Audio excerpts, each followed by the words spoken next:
En büyük arzuna kavuştun ala. Ölümün önünde gayretle durdun.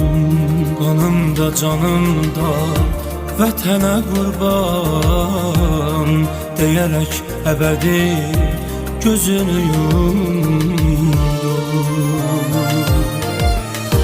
Yatdığın məzara qurban olaram, mənim yanaşıqlı qəhrəman balam.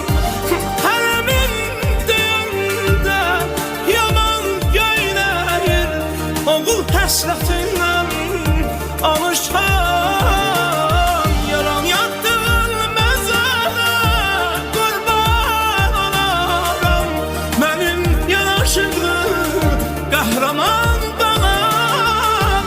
Hərəmin deyəndə yaman göynəyir, oğul həsrətindən alışan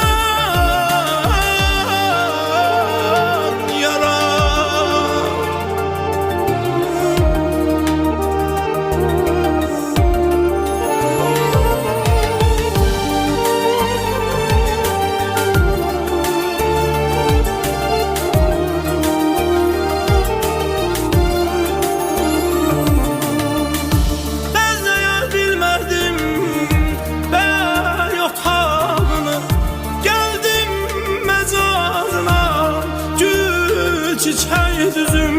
Bilirəm məkanın cənnətdir, lakin anayam bu dərdə mən necə dözüm.